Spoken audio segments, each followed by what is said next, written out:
Good evening. We've noticed that the clock is a little bit slow, but Apple thinks it's 6:30, and that means that it's indeed 6:30. You'll notice tonight there'll be a few things that are slightly bit different, and one of the things is that I am going to read the things that I have to read before we call the meeting to order.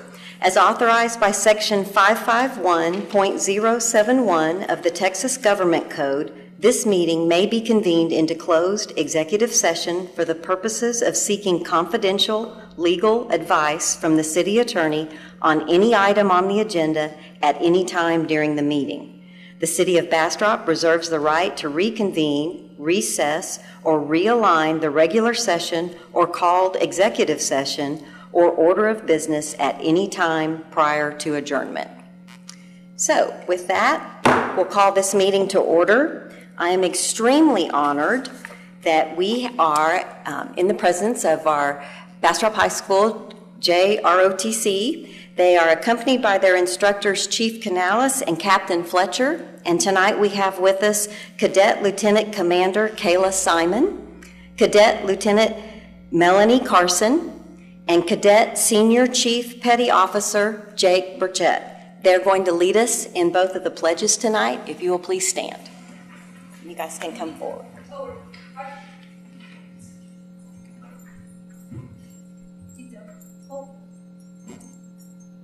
I pledge allegiance to the flag of the United States of America and to the republic for which it stands, one nation, under God, indivisible, with liberty and justice for all. Honor the Texas flag.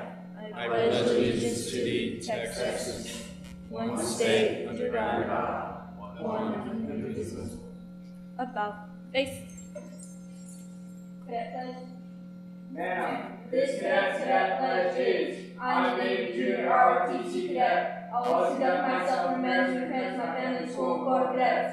I am the future United States of America. I am loyal and patriotic. I do not lie, cheat, or steal entirely those who do. I will always be accountable for actions and deeds. I will always practice good citizenship. I will work hard to improve my mind and strengthen my body. I will seek the mental leadership and stand parallel to the Constitution of the United States. Hoorah!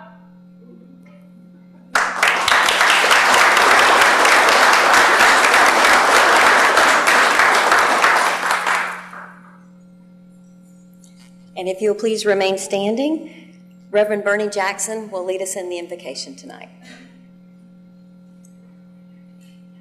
To the mayor and city council members and city manager, the mayor okayed me to have a brief word, and that word I'm just going to do from the Word of God for encouragement to you all as you start this new year.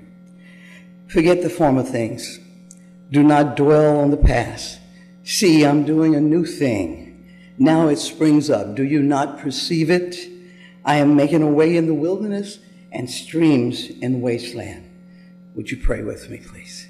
Almighty God, Father of our Lord and Savior Jesus Christ, we come before you tonight, God, as humbly as we know how, seeking, God, unity for this body, asking, Lord God, that you would lead them and guide them as they serve this community. Help them, God, to make decisions that will represent you and the people that they serve. Help them to understand, Lord God, that each one of them brings something here that we all need as a whole. Help them to respect and honor one another, Lord God. And Lord, may there be no strife, no dissension as they work for the people of Bastrop. We ask you to bless their families, Lord God, and bless them and all of the employees of the city, Lord God, as they do this new thing, knowing that you've already made the way. Bless our mayor, Lord God, as she takes this role and lead the city, Father. Keep her, Lord God, where she has an ear to hear what you're saying and what the other council member and staff members are saying, and the citizens, that we might all be on one accord. In Jesus' name, we thank you, Father. Amen. Amen. Amen.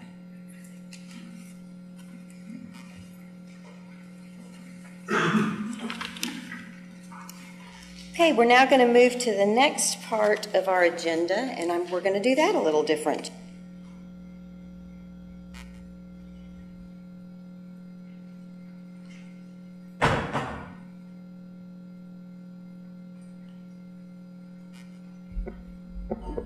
I'm just trying to drive Andreas crazy with keeping up with the mic that I'm using. Monday is Memorial Day, and I want to remind everyone that at 10 o'clock there will be a service out at Fairview Cemetery. And at the cemetery, Judge Poppy is going to read this proclamation, but tonight I'm going to read the proclamation. The Memorial Day Joint Proclamation, May 29th, 2017. Whereas Memorial Day was first proclaimed on May 5th, 1868 by General John Logan, and whereas Memorial Day has been officially observed in the United States of America on the last Monday in May since Congress passed the National Holiday Act of 1971, and whereas Memorial Day is set aside to recognize and remember the veterans who died fighting for our nation and the liberties we enjoy, and whereas we owe a debt of gratitude for the sacrifices of the many men and women who answered and answer today the nation's call to patriotic duty, to those who fought and fight today with honor and valor to safeguard the American way of life. And whereas Bastrop County and the city of Bastrop join with people across the nation in remembrance of those who died serving their country during war and those who have died since their return home from war. And now, therefore, we, Connie Schrader, Mayor of the city of Bastrop, and Paul Poppy, Bastrop County Judge, along with our respective City Council and Commissioners Court, proclaim Monday, May 29th, 2017 as Memorial Day in the City of Bastrop and County of Bastrop, and ask all citizens to join in this observance. So this is signed. I'll give this to Ann, and please come join us at Fairview Cemetery. The next item on the agenda is the mayor's report, and Linda suggested that I stay down here and do that, so we're going to try that out for this first time. Well, in about 30 minutes, I will have had this job for a week, so I'm going to tell you what I've done in the last week. The first thing that we did bright and early Wednesday morning was every person on the council, including Mr. Nelson and Mr. Harrell, who both took off from work for the day, we all did one day of council member orientation together. It was wonderful to have us all in the same room. I want to thank the city manager, the city attorney, the city secretary, all of the wonderful city staff. We got to meet the people that they work with. We got presentations on everything. It was really, really a great day. And it was kind of a long day, wasn't it? It was sort of a long day. Then on Thursday, I started my day off at the DMO meeting, and I'm very happy to announce that the startup board approved their first slate of board members. So we've got 13 board members, and DMO is rocking and rolling. I then went to the Main Street Imagine the Possibilities event, and Sarah was real happy with how that went. They went off without a hitch. I went to the Chambers Countywide Mixer, and then was very honored to be at the law enforcement banquet, and really got to know our police force. And I'm super happy to report to the citizens, as to the best of my knowledge, it was the first time the full council was at that banquet.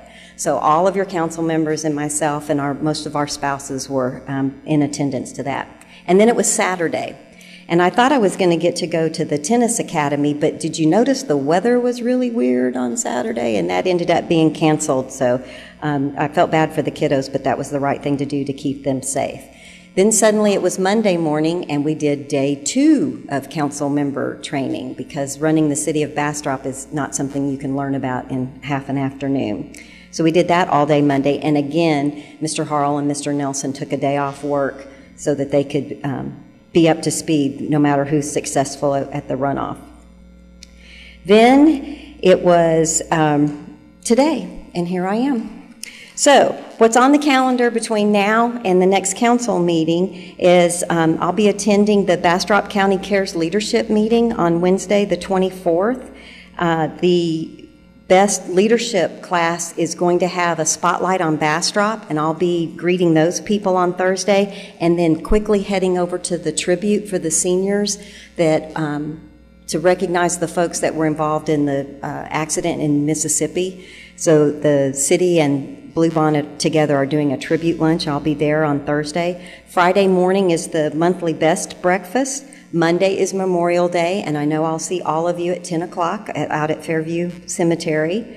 Thursday is City Manager Umble's and mine favorite day, and that is Farm Street Opry, because Thursday, believe it or not, is the first Thursday in June. It's already June. Then Friday is First Friday Art Walk. That's from 5:30 to 8:30, and lots of fun. Please come to that. And then the Firefighters Banquet is Saturday night, and I'll be going to that. Then Monday, I don't know what you guys will be doing, but I will be voting early in the runoff election. So, and remind your friends about the runoff election. Wednesday, June 7th, is the monthly chamber luncheon.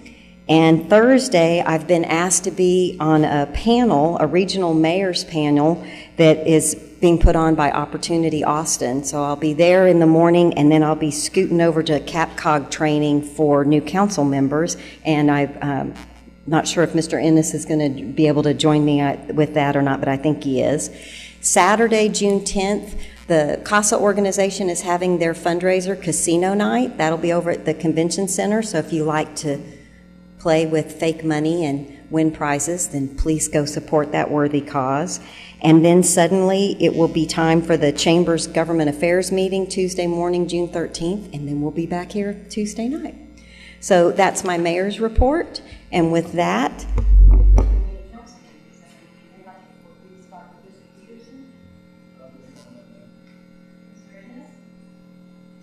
You're a hard act to follow, Mayor. Yeah, I think there was one item you missed on your calendar that I want to make sure it's not overlooked, and that is that we're having Eric Johnson in a benefit concert for the Boys and Girls Club of Bastrop County on June 10th, Saturday night, June 10th. I apologize that it's in conflict with the CASA event, but Eric's tour was Eric's tour. This is the last night of his tour. It's the only Austin area stop for that tour. They're traveling nationwide, kind of on the East Coast, between here and Canada and back. And it'd be a really great event at the Performing Arts Center, 7:30 on June 10th.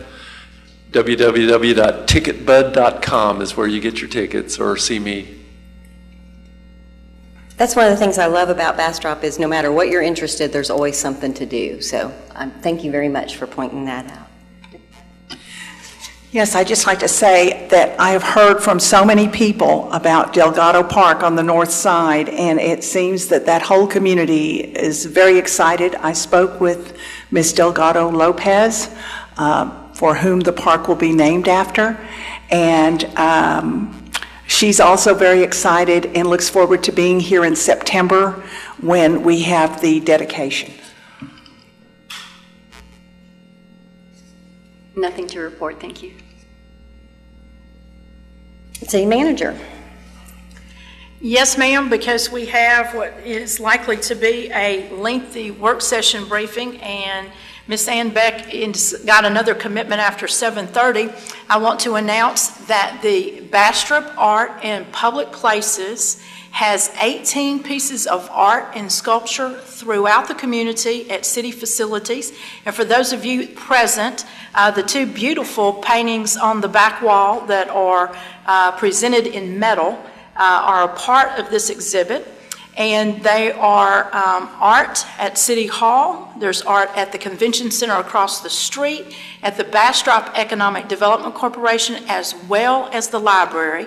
And this art presentation includes not only the pictured art that you see, but sculptures as well. So I hope you appreciate that as much as I do, and that you will stop and take time to appreciate the talent that we have in this area. So thank you for Bastrop Art in Public Places for displaying that, and please appreciate the beauty that we get to experience every day in City Hall. So thank you very much.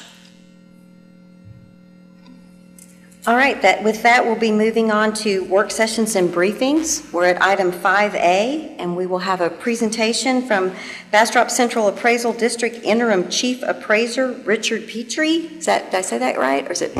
Yes, you did. I appreciate the opportunity to be here with you this evening, and if I can get this up and running, just a moment.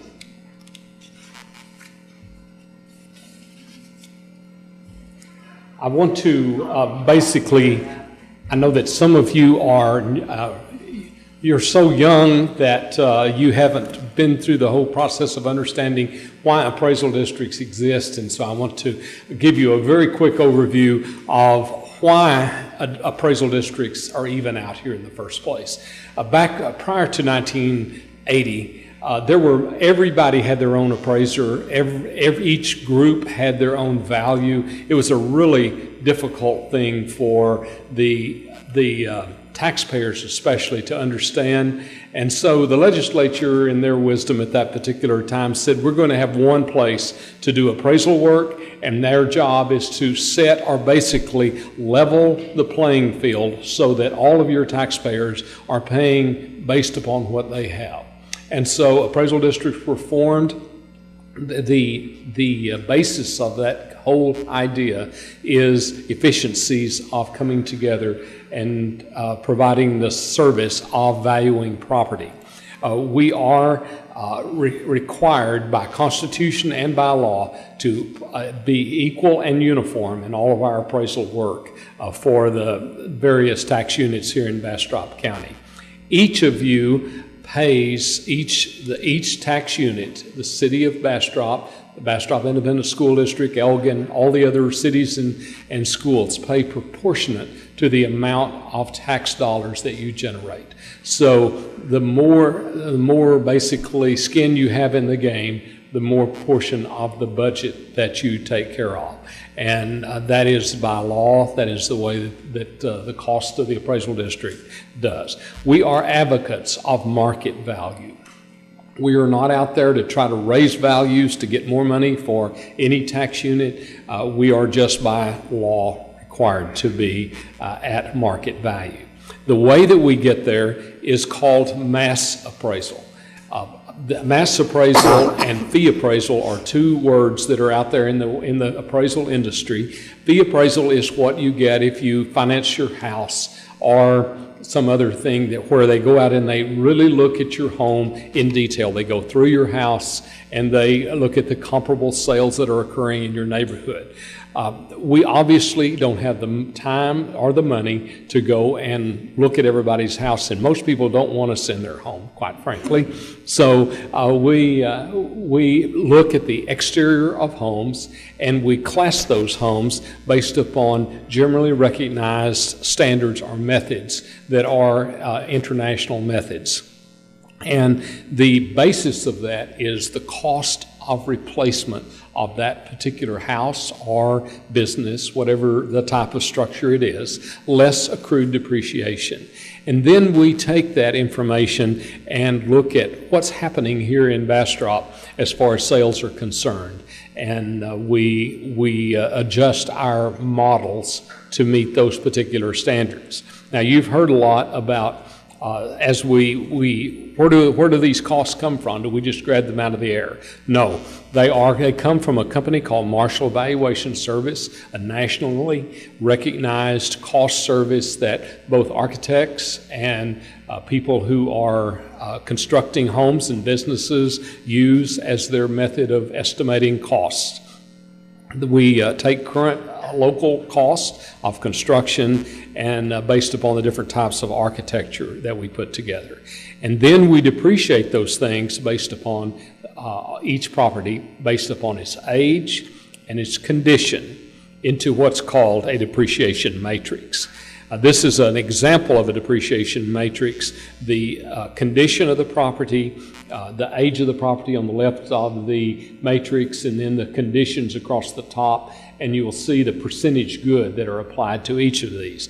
Each of those is a standard that is, again, set up by the International Association of Assessing Officers. So that's basically the concept that we use in the appraisal. Now, all of your constituents, and you too, probably just received greetings from our office about 3 weeks ago, and saying that, lucky you, your property is worth more than it was last year, considerably more than it was last year. We are finding that the Austin market is driving the Basically, they're the driving force in all of this. And people who cannot afford homes anymore or choose to live in a smaller community are now looking at Bastrop. Williamson County is as saturated as nearly as Austin is. So people are looking down here at the quality of life, quality of schools, the beautiful area that you live in. And so people are moving down this way where they can still buy a home for $120, $140 a square foot compared to homes in Austin, most of which are now over $150 up to over $200, depending upon the quality of the home. So you're in a good place, but at the same time, it means that people's value is rising up. Why do we keep raising these values, you might ask? Well, the schools of Bastrop County are tested each year by the state controller's office. If we don't hit a 95 to 105% ratio, meaning that if you look at all of the sales data that they have, and for instance, a typical sale price is $200,000. If we haven't appraised that property at 190 or more, then that school district has 1 year to get things fixed, or the appraisal district has 1 year to get it fixed for that school district. Or what happens is they begin to lose funding. That happened in 2014 to Smithville. They fell out of what's called the standards that are required by the state controller. And if we are not able to be successful in our appeal, Smithville ISD will lose approximately $600,000 from the Texas Education Agency this year. The same situation is we're seeing the Bastrop ISD and Elgin in this year because they also failed because of this rapidly rising market that we're in. So you have seen an average increase in this county of 16% in market value. That's a lot. This is my 40th year in this business. I was the chief appraiser in Abilene for 37 years and retired from that. I decided to form a little company, and I've been busier than I was in the 37 years prior. But we are trying to get all of this right so that your schools are fully funded. And along with that, the same value is on the property for city purposes or school district purposes or whatever. What can they do? Well, I encourage you to encourage your constituents. If they don't feel like their house would sell for the price that we have it on the market, on the appraisal district roll for, have them contact our office.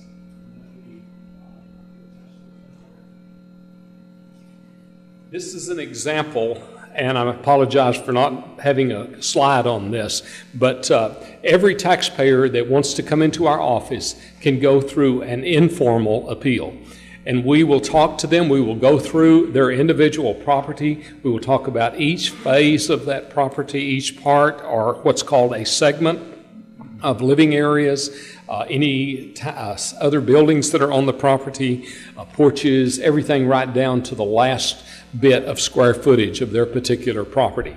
Then on the second page, you will see that the taxpayer will receive a comparison of their property with other properties in their neighborhood that have sold. And so a lot of times taxpayers are not aware of the market that is going on. Most people read the newspaper, they know that things are changing rapidly, but this gives them evidence that things are really changing. And so if we see that our values are not supported by what's called the comparable sales, then we will make an offer for settlement to the taxpayer, and that will end their appeal if they are satisfied with that. If they are not satisfied with that, then they are allowed to go to the formal appeal process, and it's before the Appraisal Review Board. The Appraisal Review Board is a group of citizens of this county who sit as basically judge and jury to hear the taxpayer's evidence and the appraisal district's evidence, and then make a decision based upon what the law refers to as the preponderance of the evidence that's been presented. And then if the taxpayer is not satisfied with the results of the Appraisal Review Board, they can appeal to district court of the state and then or to arbitration. So there are several avenues, but it is our goal at the appraisal district to listen to people. The appraisal district has not always had the best reputation in this community, and I am proud to tell you that we have a wonderful group of people now who are working at the district who have a great attitude about listening. And we will listen to taxpayers. We will, when changes are warranted, we will make those changes, but ultimately everybody is treated with utmost courtesy and respect. Regardless of who they are or how they come in the door, all of our staff have been trained to listen and to try to work through the issues that people have. And so at the present time, we have about 1,100 appeals that have been filed. We are already are seeing over 250 people.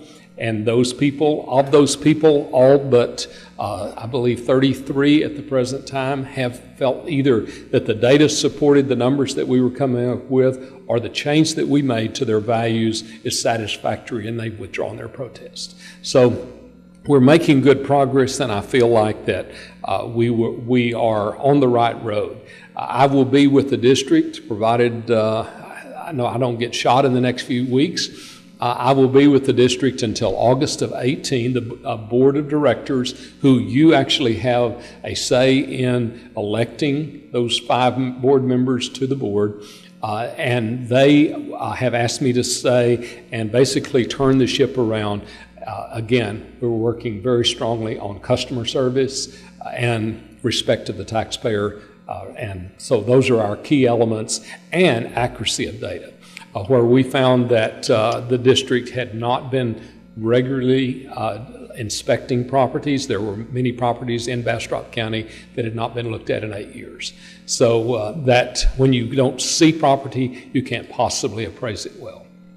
So a lot of this was news to the board.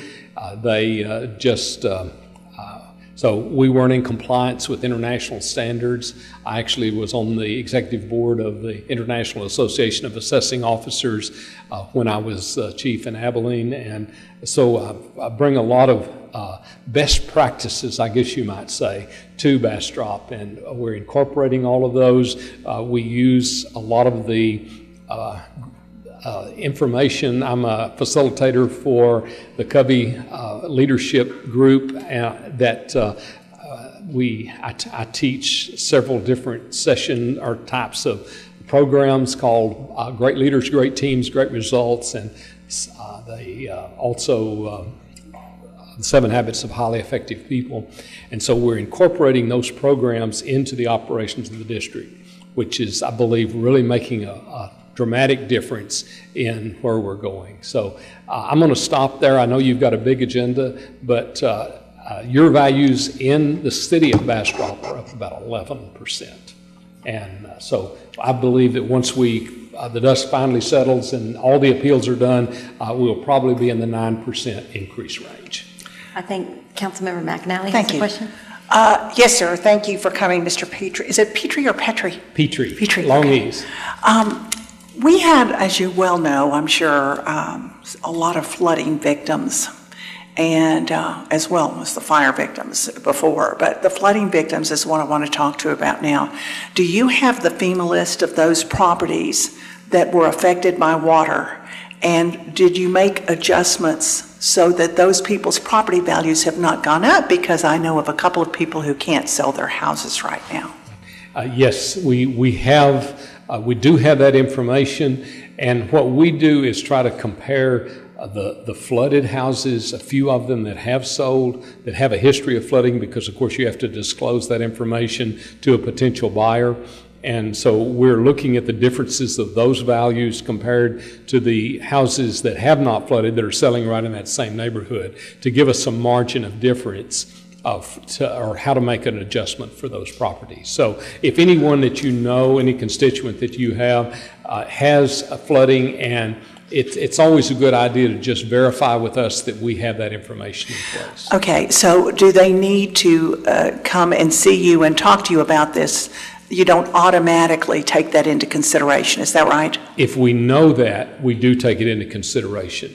Now, what we are seeing in the most recent flooding event, I believe that I'm aware of anyway, occurred in Smithville last fall. And so they gave the council, or the city manager gave us a complete list of people over there who actually had water in their houses, and we made an appropriate adjustment for those. And those that had not repaired, there were still some that had not repaired their property as of January 1st. January 1st is the assessment date. However the property is on that particular date is the way the property is appraised. Was there a percentage across the board Yes, that ma'am. you considered? Do you happen to recall what that was? It's 20% in that particular instance. Okay. So that it seemed that made about the difference necessary because some of those properties have been now sold, at least in Smithville. Mm-hmm. And so that was the number that it took to make the adjustment, to appropriate adjustment. Would you think that our ability to sell houses is about the same as Smithville's after the flood, or do you think? I think the concept is the same. Uh-huh. And we continue to monitor all of those, the flooded properties that sell and the non-flooded properties, just to try to develop accurate data on the differences between those. So perhaps in Bastrop, if a flooding victim came to you and showed that they had flooded they were one of the FEMA count, then they could very likely expect a considerate Yes, ma'am. drop. Absolutely. Great. And if their house is for sale and it's been for sale for a long time, they need to compare what they're asking for that house to what we've appraised it for. If it's any time that an asking price is over or is under what we are proposing to tax it at, they definitely need to come see us. Okay. Thank you so much. Surely. Would it be helpful if we provided you a list just to make sure that you know what we know? Yes, ma'am. Okay, we'll do that. It would be great, Ms. Owen. Councilmember Jones, did you have a question? So what is do you have a standard list of what you accept as valuations? For example, HUD statements for recent sales, fee appraisals? I mean, what is it that you would accept for contest? Closing statements is absolutely the best Number one. document. And a fee appraisal is also an excellent document to bring in the appeal. And then any comparable sales that they might have, because we're going to provide them with all the comparables that we have available to us, but Texas is not a full disclosure state. Mm-hmm. So there are sales that occur that we don't know about. If a taxpayer knows about other sales, has evidence of those sales, then we'll be happy to consider those. What time frame do you have on those documents? We will look at anything back a year. The market here is so active that we don't try to go back more than a year because of the rapid change in the values. Truly. Anybody else? Any other councilman? Thank you so much. Surely. And if you have any questions or any concerns, do not hesitate to contact me personally at the office, and I'll be glad to address them. Thank you. We appreciate your time tonight. Okay, we're going to go on to item 5B. We're going to discuss the changes to the ethics ordinance as proposed by the Ethics Committee and City Attorney David Bragg. It turns out that Judge Dugan, who is the chair of our Ethics Commission, actually has a day job and went to trial, and he and David are going to do it together. So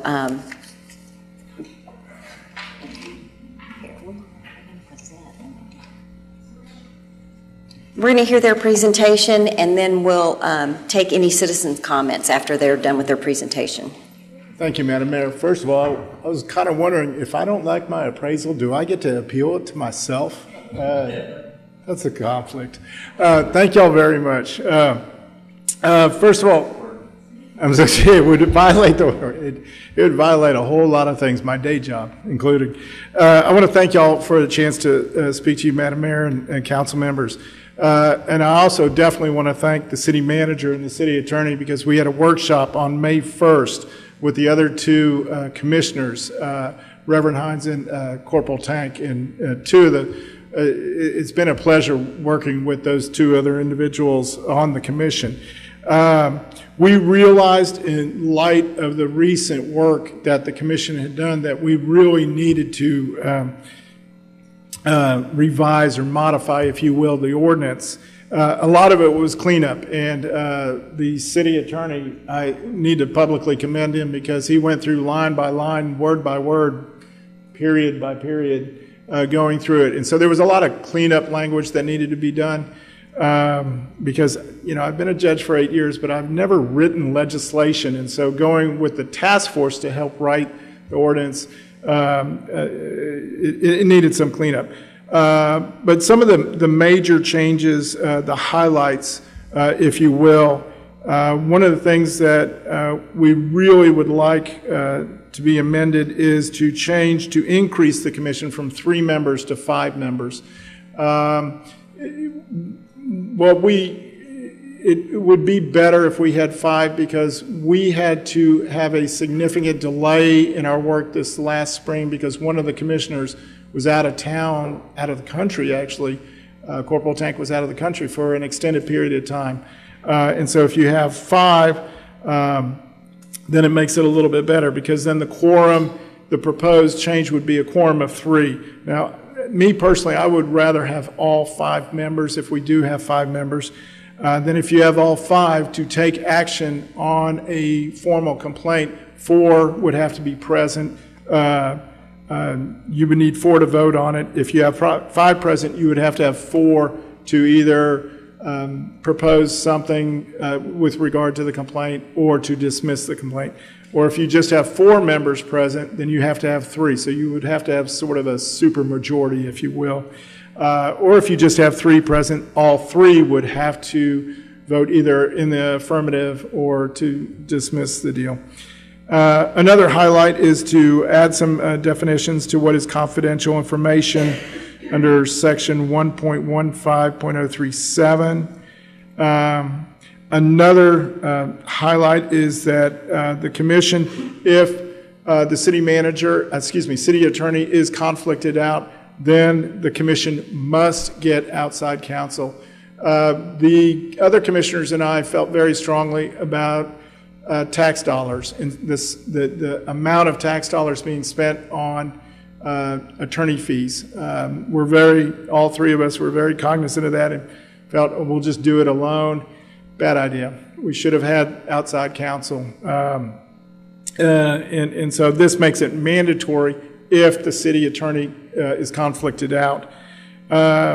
Next big highlight, all documentation, and the city secretary really loves this one, all of it will go through her or whoever the city secretary is. I spent a lot of time copying, scanning, hand delivering documents. And so I would appreciate it, and it makes a lot more sense that the city is the receptacle or the receiver of all documentation. Another big highlight is to shorten the time periods. I know there was some very much concern of the length that complaints were left pending, and like I said, I didn't want to act with just 2 of the commissioners. I wanted all 3 commissioners, and so I realized those active complaints shouldn't be pending for an extended period of time. I appreciate that concern. And so we've recommended, I believe, correct me if I'm 12 months down to 6 months to greatly decrease the time that the complaints are pending. And if you increase the amount of commissioners from 3 to 5, that can be done because you could have a quorum with fewer people. And one thing that we wanted to make very, very clear, that city employees answer to the city manager. And so if we were to do something in the ordinance that takes away that really hinders a city manager. And so we wanted to exclude that. So basically, the ordinance would apply to a mayor, the city council, and folks that are on the boards and commissions, because the city manager gets the final say-so with discipline according to city employees, and we did not want to make sure, we wanted to make sure there wasn't any conflict between the ordinance and the city charter. those are the highlights. If there's any real specific questions, I have my backup right over here. But I'd be more than happy to answer any questions. We did, how long did we spend? We were in there for about 4 hours or so, 5 hours. And the commission, the current commission, did vote on this, and it was unanimous as to these proposed changes. Certainly, the mayor, y'all get the final say on that, of course, but these were a unanimous proposed changes by the commission to the city council. I want to remind council that this is on a workshop, so we won't be voting on this tonight, but absolutely this is the time to ask any questions or have some conversation about it. Mayor, I have a comment. Absolutely. It's a beautiful work. A lot of time, a lot of effort. I read it cover to cover, and took me a long time. It's my understanding that judges in Texas are precluded from involvement in political campaigns, endorsing candidates, those types of things. Am I correct? That is very correct, unless it's our own. As Right. judges are still elected. But we are. I cannot publicly support anybody for any candidate position, any political office, or propositions, or nature.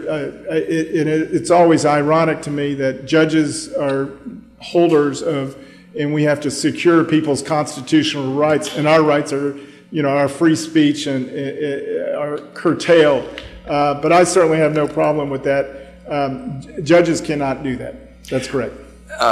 Wouldn't you agree that you're acting in a capacity of judges when you consider some complaints to the commission? I agree totally. Yes, sir. Wouldn't it follow then that it would be good to put in an article that prohibits the commission from being involved in political campaigns or overt political work during their service? I certainly have no objection. I think it's a very, very good idea. I cannot speak for the commission because I am just 1/3 of the commission. I am the chairperson of the commission. But I think that is a wonderful idea because the commission does sit in judgment of others, like the jury trial that I'm in the middle of down the street. I told the jury yesterday, you will sit in judgment. You are not judges, but you are sitting in judgment of this case. And I excuse people if they can't sit in judgment of folks, because that's what a jury or a judge is required to do. So I certainly have no problem with that whatsoever, because we certainly, the other commissioners and I, we take it to heart, the duty that we have been asked to do to be on the commission. If a commissioner that is on an ethics commission were to publicly say, I'm endorsing candidate X, I don't like that at all. I think that's a wonderful suggestion. I'd like to see it happen if the commissioners and the council agrees. Thank you. Mayor. Thank you, Councilmember Ennis. Ms. I Jones? agree with Councilmember Ennis. Totally. Yes, ma'am. Council, is there any other conversations that you guys want to have? Please, David. My role in this is not policy. It's purely to make sure I write an ordinance that is legal and that's enforceable, and that's what you want, what people want. And so what you see before you, the part that I've written, is not what I think is a good idea necessarily. I may agree with it, I may not agree with it, but that's none of my business. That's for y'all to decide. Other ideas are welcome. I mean, this is by no means the holy grail of ethics ordinances. The idea that Councilmember Ennis just mentioned is an example of that. There are other ideas I'm sure that others might want to see included in this thing. One of the goals I had in trying to write this was to make sure the language is crystal clear.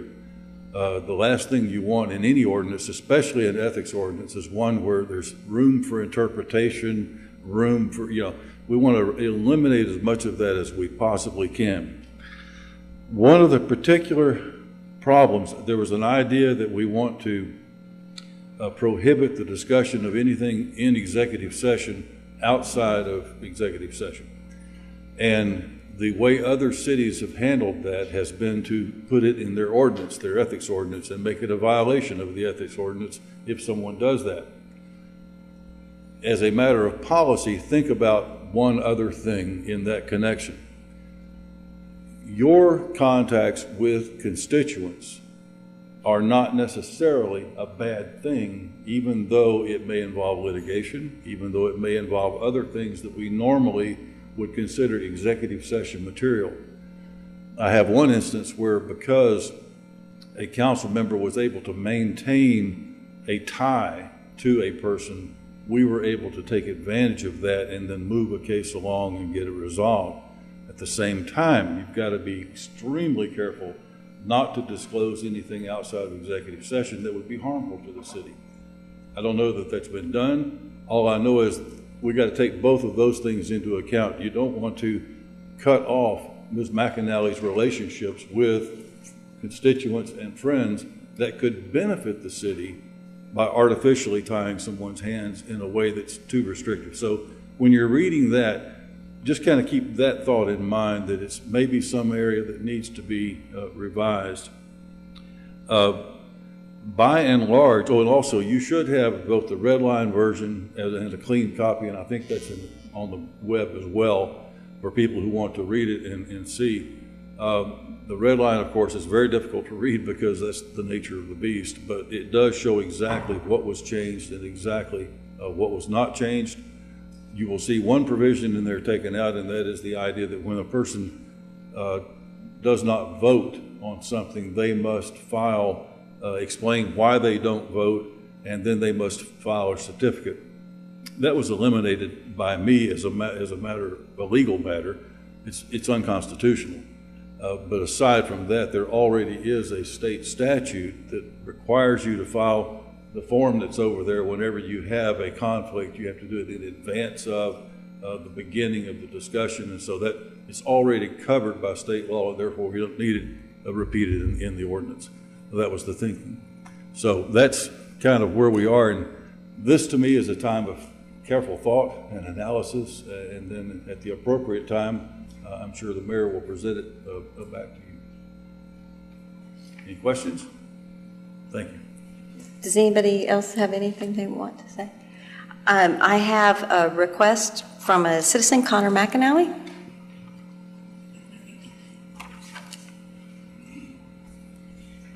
Thank you, Mayor and Council. I'll stick on my own timer to save somebody doing that for me. If you give me 1 sec here. All righty.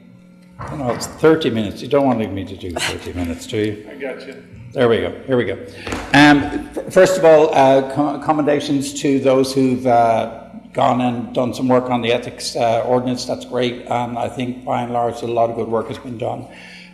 Secondly, anything I say here tonight is not in any context about anybody. This is an ordinance that covers our future going forward, and like all ordinances of this type, it's a worst case scenario type of deal, so there's nothing personal in anything I might say. I just want to make that very clear. The first thing I'd like to say is I think it would be very useful for the citizens of Bastrop who believe in ethical and open government for there to be a public forum on this outside of the normal city council workshop, because I think there's a lot to be said about this, and I think there's a lot of potential input to be had. And I would ask council to consider having a special ethics workshop outside of the normal council meeting, so that we're not delaying all of the other important business of the city. The reason I'm saying that is there are quite a number of things in this that I think also need some further clarification. I was delighted to hear Mr. Bragg say that he wants there to be absolute clarity on a lot of things, but just very briefly in the remaining time I have, I just wanted to sort of very quickly run through a couple of them. One, for example, on economic interest, it says that unpaid service by a city official or employee as an officer, director, advisor, or otherwise active participant in a non-profit entity does not create for that official or employee an economic interest. However, there are situations where, for example, a council member could be president of a non-profit, that would be voting on funding that nonprofit at the expense potentially of other nonprofits in the city. So that does provide an economic benefit, not to them, but up to an organization that they are involved with. That's something that I think potentially should be looked at. Secondly, under the definition of knowingly, there's an actual awareness of impropriety. And what I would like to know is how we define impropriety and the knowledge of impropriety, and does that necessitate, for example, that everybody has to have done ethics training before they take office? There's also a thing where it says constitute a gross deviation from a standard of care. The word gross should in those terms be defined as well, because that's a potential slip. I'm going to run out of a lot of time. And the reason I'm saying is we need more is I've got about 20 other things I would like to go through that I think need to be addressed. Okay, well, thank you, Connor. And when we did our training together, we talked about the idea that sometimes you can't get everything done in 3 minutes. And we certainly don't want to be cutting off the input. So one thing that council could possibly consider, this is on for a work session. We could put it on next council meeting for a work session. It would give you an opportunity. When we had the documents before, as Mr. Ennis indicated, it took a while to get through everything with the red lines. We didn't have the benefit of Judge Dugan's presentation and City Attorney Bragg's explanation. If the council would be okay with that, it seems to me this is something that we don't want to rush and then 6 months from now go, oh, wow, I wish we would have done that. This seems to me to be a very important document, and I'm seeing nods from Judge Dugan and Mr. Bragg. So how would council feel about putting this on a work session for the next meeting? And it'll give you an opportunity. Constituents can visit with you. You can go over the document, and we can have another work session about it. Is that agreeable? What's the time frame? Is it going to be prior to the meeting? Because we had talked about when we did work sessions and there were special issues that we would come in early for those workshops. That's an excellent point. So that's what we talked about. Like maybe coming in at 5 or 5:30. I know on June 13th we talked about coming early to get some IT training. Do we want to, so that the public knows what we're talking about? City manager pointed out to us that when she had a work session with the Hunters Crossing PID, they all met in the back of the room, and everybody was able to stand up and look at the map and talk to each other, and it wasn't quite so formal, and there was much better exchange of information, and I believe that's what Councilmember Jones is referencing. Mayor, I think that's an awesome idea, and to Mr. McAnally's point, when we were visiting with the commission, that's really what we did, because everybody brings a filter, and David and Judge Dugan bring the legal experience. One of the commissioners, Lisa Hines, is also an attorney. Corporal Tank is a police officer who is trained to interpret the law. I bring kind of the layperson with some 27 years of experience, and we spent quite a bit of time debating intent and all of that. And I think David's point is exactly right. We really need people that don't have that filter to read it for what it is, because they're words on the page and they mean something to somebody. So I think for the integrity of this process, that work session where citizens can read it with no background and just tell us this is what it means to me, or it doesn't mean that, we need some clarity. So we can spend the time you're talking about. So we do have training on Adobe scheduled, but we can certainly move that and meet at your pleasure whenever. And I do really like the informalness of the back room. As you indicated during the Hunters Crossing meeting, people got to gather around the table. We had a working document, we marked it up, and we all learned a lot. It was shared information and going coming, and I think on something like that, that would be awesome. I think Mr. Bragg wants to say something. If I could make a request, if someone has gone to the trouble like Mr. McAnally has to write out his comments, I would really appreciate getting a copy of that, because that could be very, very helpful to us in the review, and anyone else who wants to send those comments in before we have the workshop, so we'll have a chance to think about them and discuss them in more detail. Could certainly make our time more productive. So what I am noticing is that there are a couple of Tuesdays. Our next meeting is the 13th.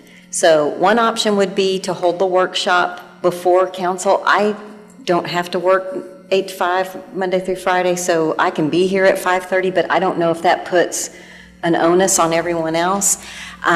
Or we could pick the Tuesday the 30th or Tuesday June 6th and have it on a Tuesday night but a non-council night. And it really doesn't matter to me. It's what's best. I think it would be, for me, I think as a matter of practice on issues that are really important to the public, we ought to hold those workshops before the meeting, and that's instead of trying to hold special sessions or pick special times. It's just going to be a known fact that if there's comments and the public wants to be involved in something and there's a workshop, we come in an hour or an hour and a half before the meeting and have an informal session on the day of the council. That's my opinion. I think that's great. And Councilmember Jones, I'm personally of the opinion that 30 minutes is probably not going to be enough. So I would think for sure an hour. Can everybody, or do you guys think even an hour is not long? Any suggestion? And if we can't get it done in an hour, then we move it. It's really important that it be done correctly. Right. Well, I said either at 5 or 5:30. 5 or 5:30. So an hour to an hour. I think 5 o'clock. I think an hour and a half would be better. Sufficient. I don't think an hour is enough time, but I think, and I would really like to encourage anyone that has that have comments, they have notes, if they could get those to either a council member or to our attorney so that we have an opportunity to look at that before the meeting so that it is productive and we're not just going over for the first time. I just think that should be one of the standards of having the workshop, is that we all, we've provided our notes, we've provided our work, and anyone who has any interest in having input, that they provide that to us as well so that we can just be real productive that night. I think that's fine. So, City Manager, since I'm kind of new at this, do we need a motion to put it on the agenda, or we just tell you, would you please put that on the agenda for 5 o'clock on June 13th? Consider it done, ma'am. That's so easy. Okay. Well, now we are moving on to item 5C. We're still in work session, but now we're on item 5C. Receive briefing regarding the issuance of public notice about the corrosion control study. Thank you, Mayor and Sounds pretty Council. exciting, Mr. Joe. Oh, yeah. So as part of a copper exceedance that happened about 8 months ago, we notified all of the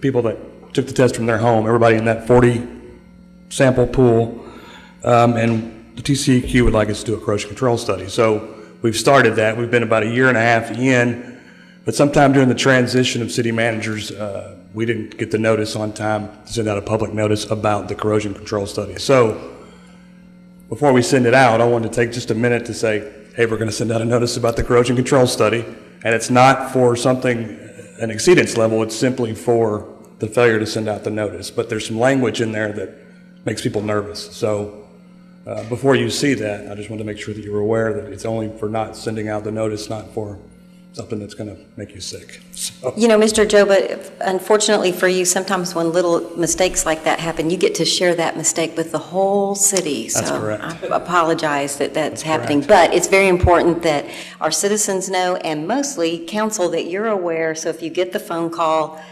where no one's caught off guard and you know what's going on. And that was the reason I wanted to give the update. So Thank if you you've got any very much. questions, Does anybody have any questions? Excellent. Thank you. All right, our next item is receive the briefing on progress of the rodeo ground improvements located at Mayfest Park. This is much more fun to talk about, isn't it, Trey? Glad we're moving on. So you've got this in your packet. I actually handed out one that's a little bit more revised than this one, but everyone's familiar with the rodeo arena at Mayfest. Everyone is from here anyway. And what we did about a year back, and we put into this budget, was perform a study just to see what we could fit, and kind of come up with a concept plan for a rural lifestyle complex. And you can see that some improvements were made.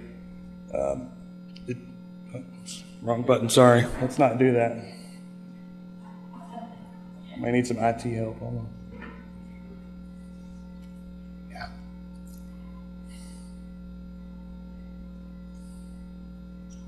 Don't let it turn off. We don't want it to turn off. So, turn it off anyway. Let's turn it back on. So we'll talk about it for a second. So in that, Imagine, if you will, so in your packet is the latest update, but also, let me see here, as part of the amenities that you would see would be the arena would be 75,000 square feet. It would sit 1,800 folks. The stable and barn would be approximately 35,000 square feet, so that's 200 stalls. You'd have a show barn of 24,500 feet, a steer barn of 9,800 square feet, and then a practice arena for 24,000 square feet.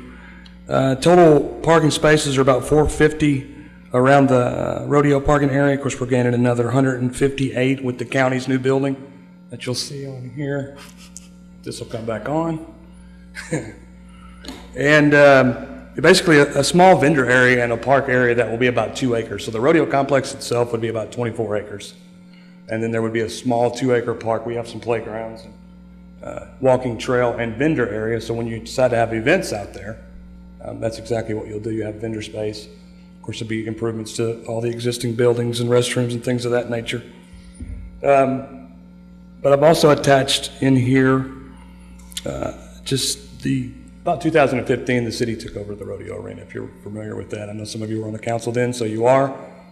And what we decided to do, sorry, this technical difficulty is giving me a fit here. I cannot concentrate. But basically, we decided to take over the arena. The staff is, we're understaffed for something like that. So we may want to talk about how we're going to fill that need, maybe at the upcoming council retreat. Also, if this is a project that anybody wants to do, I keep pointing there even though there's nothing there. And if there's any questions, I'll be glad to answer them. I've got a question. Oh, Yes. sorry. Gary, did you want to go first? I think you were first. I was just wondering how this plan either conflicts or doesn't conflict with the toad habitat issues. So this is some existing property. We will have to get a toad permit if needed. I'm pretty sure this area is safe. We can get some kind of environmental impact since there's no trees and it's all rock on the hill. But we will absolutely have to do an environmental assessment of the property. There's no doubt about that. I know that the toad itself likes soft sand, pine trees. They're not very good diggers, so they like to burrow in easy soil. It's almost all rock there. I'm sure we could get someone to come in, review the area, and give us a finding of no significant impact or something like that. I think what Councilmember Schiff is saying is that's the sort of information that we would want before we started setting priorities and deciding how to spend money. So just take that as input, I believe. Is that correct, Mr. Schiff? It doesn't make sense to put a big plan together if we don't have a toad permit to be able to develop it. No, I agree. And again, this is just what it could be. And something for everybody to think about. We spent a small amount of money to put this together. We wanted to make sure everything could fit. You can see there's RV parking and things like that in there. But we're here to... We just want to make sure that it really could be before we spend a lot of time on it. Councilmember McAnally? Yes, this is a long-time dream of mine, so thank you for all your hard work, Trey. Can you tell me, do you believe that this will be a money-making area for the city? You're being recorded, Mr. Joe. I believe... I believe... So let me answer for you. That would be no, ma'am. We sure don't. Any other questions from any other council members? Let me do put this in context, though. I don't think these kind of facilities necessarily need to be set up for failure by creating an expectation that they will make money. What this facility is another community amenity that adds to value for the community, because one of the things we consider to be our strength is the diversity of the activities that are available in Bastrop when you come to town. We talk a lot internally about the diversity of our staff, each one of us and our spouses, and you'd be hard-pressed to come to Bastrop not find something that you like to do. And one of the things that we want to do in the future is partner more with the Hyatt Lost Pines Resort and be considered for some of their excursions. And if you are not from Texas, what's the first thing you want to do is have a Texas experience. And you ought to go to the Texas boot store and buy you a pair of boots, get you a cowboy hat, and let us treat you to a fine Texas experience at the rodeo. So I'm going to say, no, please don't set us up for failure that it's going to make money, but please consider this, because we do see this as an important part of the experience you would have in Bastrop, and would consider this to be one of the things we'd like to partner with the Hyatts long-term about being an excursion that they bring their conventions into town and participate in this type of activity. So I piped up quite quickly because I have all of the bats from which I want to get beat from promising that they will make money when they won't. But I do think this is a real amenity. I think that a business plan can be put together so that it supports the efforts of the DMO and the tourism business that's so critical to us as a community. And it's just one more important element to the diversity that we offer our visitors and those folks at home. Great. Any more questions? Excellent. Any other questions, council? Thank you very much, Mr. Joe. All right, we're going to be moving on to staff and board reports. We're on item 6A, and we will receive a presentation on the unaudited monthly financial report for the period ending April 30th. Ms. Waldron. Good evening. So very quickly, I will just give you an update of the financial report as of August 30th. We are yet again on track with our budget. So we have 7 months down in our budget. You can see from the percentages of the budget, as far as revenue, we're over the 58%.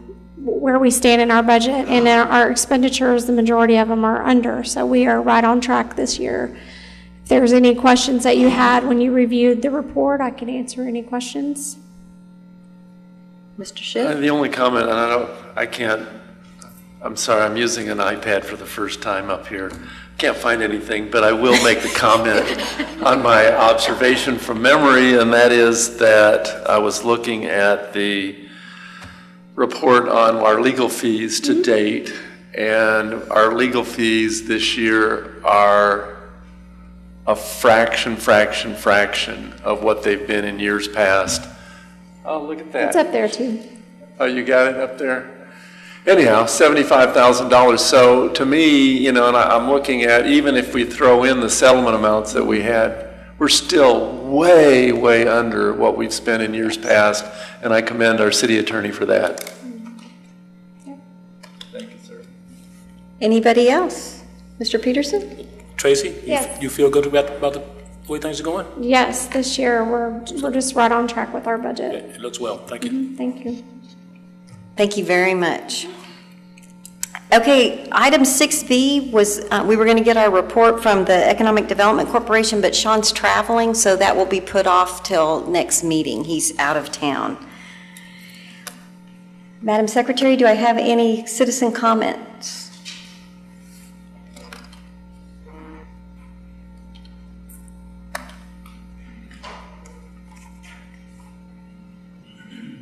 Alonzo Wood.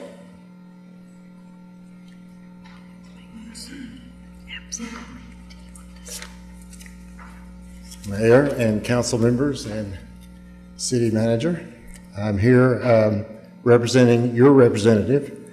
I am Representative John Siria's legislative aide. Your representative right now is doing what you hired him to do. They started at 10 o'clock this morning working on Senate bills, and they plan to stop about midnight. Last night they worked till about 2 o'clock in the morning, and we're still about, next Monday is the end of the session, so he's in for a long, long week. One thing I do want you to know about him, and that is that the Speaker trusts him with the gavel. And so this morning, the Speaker started the session. We had the morning prayer and the pledges, and then the Speaker handed the representative the gavel and said, "You got it for the next 2 hours." And so he ran the show for a couple of hours, and then this afternoon after lunch, he was back up there doing it again, and we see him almost daily running the legislature, the House business. I guess it's the Aggie in him, the boss in him that everybody respects, and he's fun to watch. He really is, and I invite you to go to the website and take a look, because you'll actually see it live if you want to take advantage of that. Mayor, when we found out that we have the first woman mayor of Bastrop, he said, put the uniform on and get the presentation together and go see her at the very first meeting. And so I'm here on behalf of Representative Syrier to present to you a flag that has been flown in your honor over the state of Texas Capitol, and a certificate.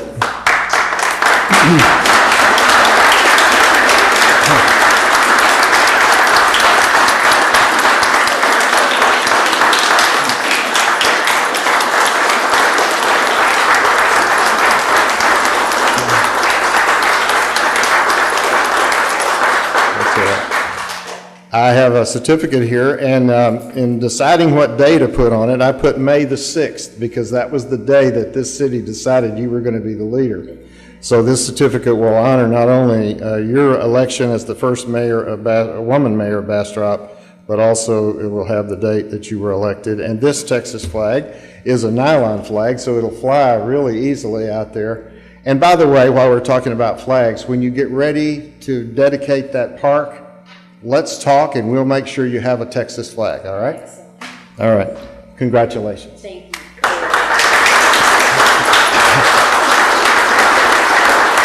you.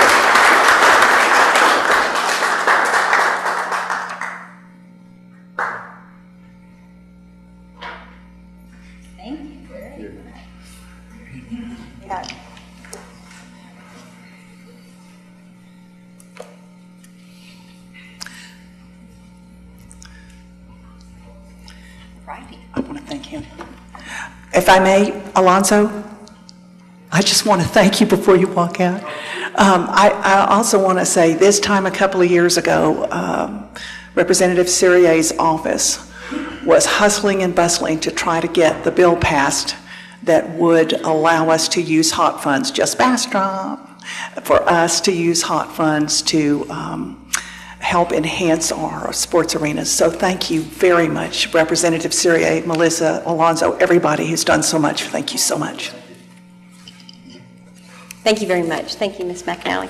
All right, we're moving on to the consent agenda. City Manager?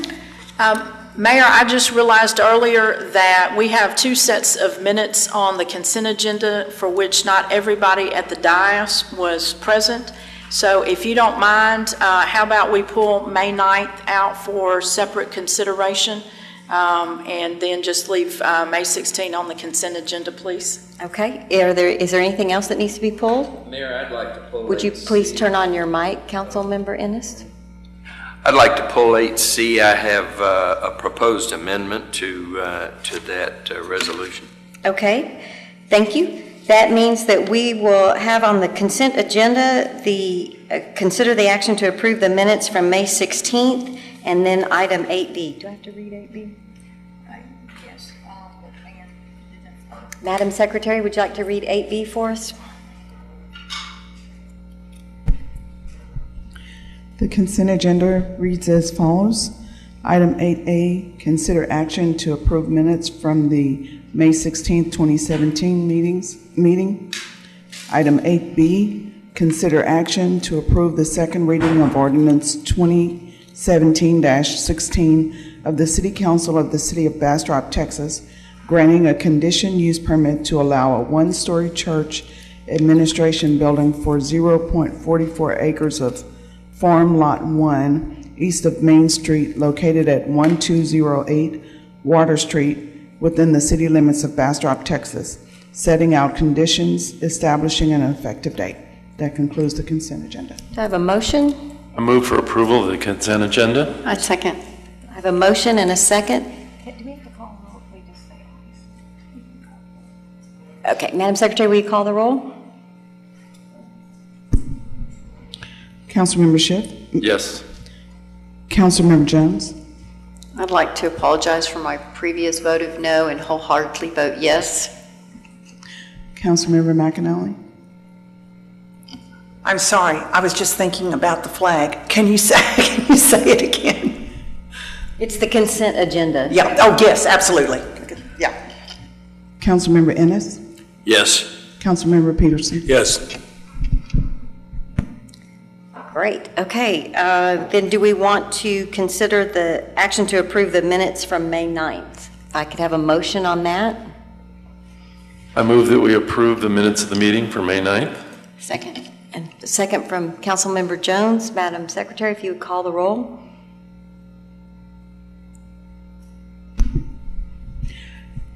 Mayor Pro Tem Schiff, Yes. Councilmember Jones, Yes. Councilmember McAnally, Councilmember Peterson. Yes. You want to give him a chance to abstain, or is it? I abstained since I wasn't on the dais. And then everybody knows what we're doing. All right, so now we will go to 8C. Does she need to read it?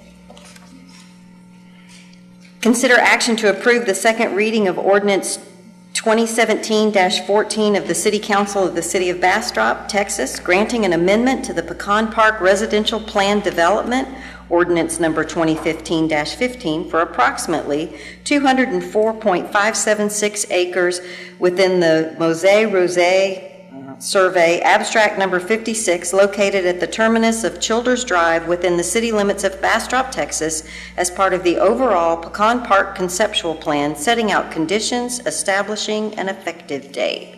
Councilmember Ennis, do you have something you want to say? Yes, ma'am. It is highly unusual for us to consider revisions, as I've been told, to a plan development without going through the whole process of taking it back, any changes being taken back to planning and zoning, then back to the council, and it is a very time-consuming operation.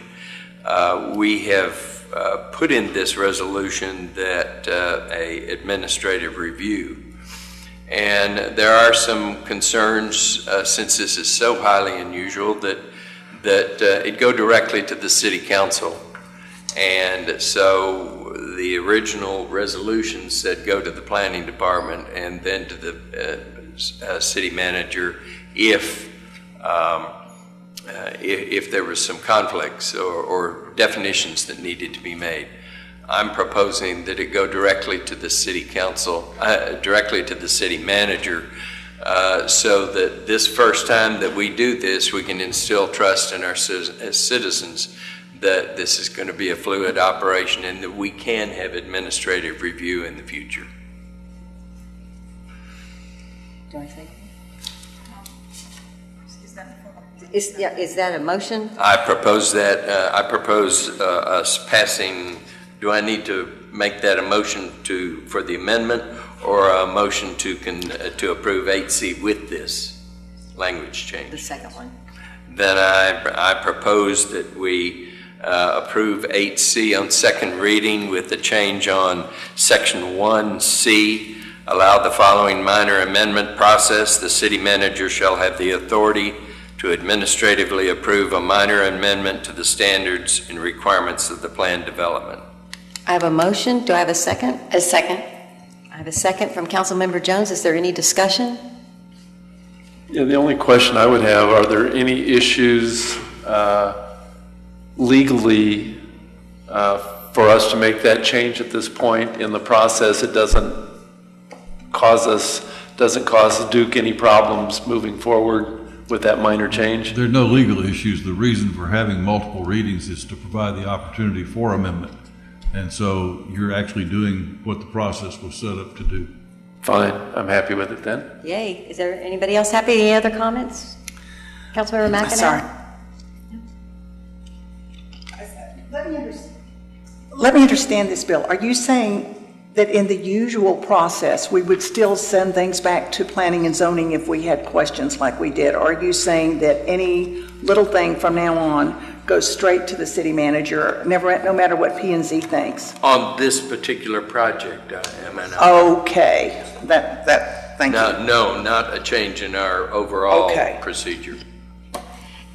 And Councilmember McAnally, it's my understanding in the discussions that I've heard that we would be trusting the city manager that if she felt it wasn't a minor revision and something that needed to come before council, she would absolutely indeed do that. Okay, can I just ask one other question? Last time, Gary said that he thought there should be more communication between P&Z and council, which I totally think is appropriate, so things like this don't happen. But what I want to ask of the city manager is, would you work with P&Z to be sure any differences were ironed out, or would you just have absolute control over this? Well, that's a multifaceted question, so let me offer this observation. The mayor and I are meeting with the chairman of the Planning and Zoning Commission tomorrow so that we can have that dialogue. At the last council meeting, Councilmember Schiff suggested that there be more dialogue. One of the things on the agenda that the mayor and I will be visiting with the Planning and Zoning Chairman, who is Lisa Patterson, is about scheduling a workshop so that can happen, and that there would be training not only between the Planning and Zoning, but the council would attend that as well, so that we can all get on the same page. The one issue that was raised by Councilmember Schiff last time, which is very true, is the flexibility that we need to adopt, and to some extent our process is onerous, and the fact that it takes 60+ days to get through the system. One of the concerns that we've discussed, and I think Councilmember Ennis is addressing, that if this were a brand new subdivision and we didn't have a track record or experience with the developer, then absolutely we would have kicked it back. But we have a development already under construction, working with a developer that we have experience with, and we know the quality of his work. We need to be flexible when things happen in construction, because they do all the time, that we be able to be adaptable. And that's really what this administrative process is going to allow us to do. And part of the internal judgment needs to be whether it's minor or major. And part of my responsibility, and I consider it to be a fiduciary responsibility, which I take very seriously, is protecting the integrity of the system and the trust. So if at any point in time it's deemed to be major, then we will go back through the process. But what we're trying to do is put some agility in the system at a place that it seems appropriate. And since this development is already underway and we have a relationship, for the minor things we'll take care internally, but if not, we'll absolutely go back through the process. Councilmember McAnally, is that? Okay. I have a motion and a second. Any further discussion? Madam Secretary, will you call the roll? Councilmember Ennis? Approve. Councilmember Jones? Yes. Councilmember McAnally? No, I would really rather vote on this, and I won't be here after the meeting between the chair of P&Z and our city manager takes place. Since I won't be here, I'll decline. Mayor Pro Tem Schiff? Yes. Councilmember Peterson? Yes. Okay, the motion passes. All right, now we are moving on to items for individual consideration. The next item is 9A. Consider action to approve Resolution R 2017-29 of the City Council of the City of Bastrop, Texas, awarding a contract for the construction of an emergency shelter in the amount of $1,067,000 to North Star Construction and Consulting, LLC, and authorizing the city manager to execute all necessary documents for the construction of the emergency shelter to be located at 1209 Linden Street, Bastrop, Texas, and establishing an effective date. Mr. Job. Thank you, Mayor and Council. So since the 2011 complex fire all the way to the 2016 Memorial Day floods, somewhere in there we came up with the concept of filing for a grant with the county to get a shelter. We were awarded, and last year the council agreed on a location at 1209 Linden. Now we're ready to build that building. The plans are ready to go. We have all the state approval. We just need you to award the contract so we can get started. Is there any questions? Does anybody have any questions for Mr. Joe? Ms. McAnally? I do. Oh, Mr. Ennis? Are there, is there architectural done on this? There is, yes. Has it already been presented to council? It has, but I will be glad to send you a copy of plans if you like. I really appreciate it. Sure. Thank you. How does this compare to our budget? Seems like it's pretty low. It is actually under our budget, yes. Now, there's still some site work that'll have to take place, but no, it's quite a bit under. So that's good. I move that we approve the resolution R201. Gary, I'm sorry, Ms. McAnally had her light on. Councilmember McAnally? Just going to say I move to approve this. Oh, all right. Well, Gary talked first. Okay, so I have a motion from Councilmember McAnally and a second from Mr. Schiff. Madam Secretary, if you'd call the roll. Councilmember McAnally? Yes. Mayor Pro Tem Schiff? Yes.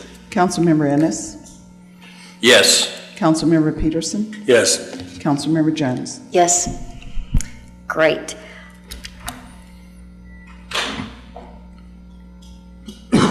So we are now on item 9B. Yes, ma'am, I respectfully request that 9B be pulled, and we'll bring it back at the next meeting, please. Excellent. Now we're on 9C.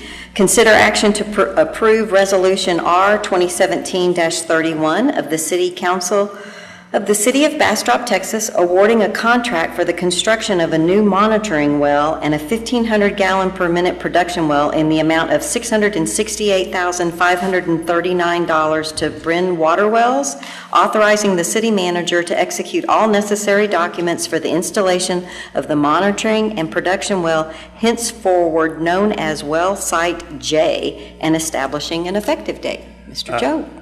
Thank you, Mayor and Council. So as part of our long-term water plan, we decided to drill a well on Excess Ranch. Everybody's familiar with that. This is the actual contract that will make that happen. There are some changes here that we actually decided. We had some alternate bids items for a larger casing.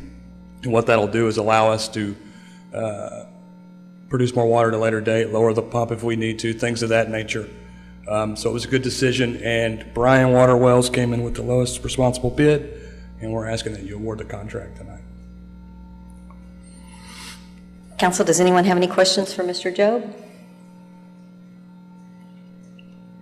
I move that we approve this contract. I'll second. I have a motion and a second. Madam Secretary, will you call the roll? Mayor Pro Tem Schiff? Mayor Pro Tem Schiff? Yes. Councilmember Peterson? Yes. Councilmember Jones? Yes. Councilmember McAnally? Yes. Councilmember Ennis? Yes. Mayor Pro Tem Schiff was reminding me that I should have called for discussion after the motion and second. So yeah, that's what Mayor Pro Tems are supposed to do, is keep me in order. So I very much appreciate that.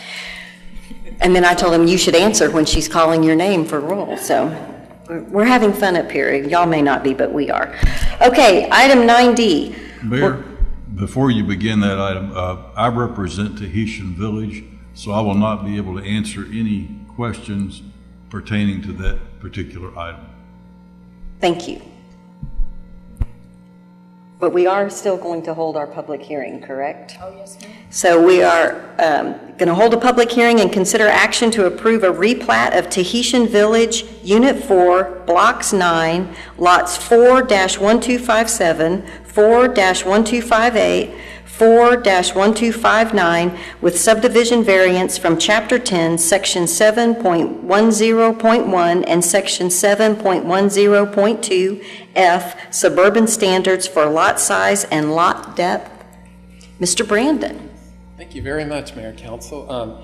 Yes, this item is a request for approval of a replat in Tahitian Village. It's currently in a 3-lot configuration, and they're requesting approval to combine those 3 lots into two lots.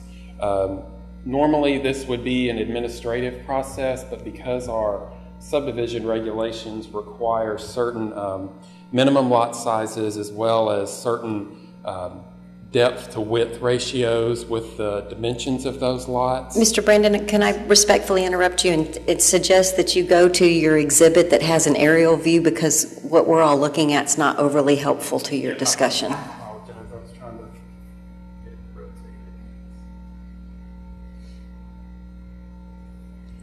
It's page 197 in your packet, Council.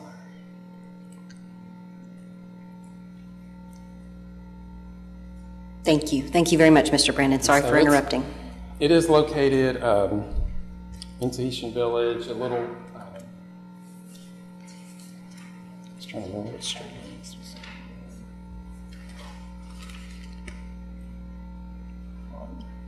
Hanama Drive. Sorry. Yeah, so it's this 3-lot configuration. The lots are currently vacant, and they're requesting to combine those into 2 lots, but because the existing lots do not meet the subdivision regulations that we currently have, they need to request a variance, which pulls it out of the ability to go through the administrative process and instead requires the public hearing as well as the council action to approve the plat. Does anybody have any questions before we see if we have any citizen comments? Any questions for Mr. Brandon? Madam Secretary, do we have anybody signed up to speak? Not at this time.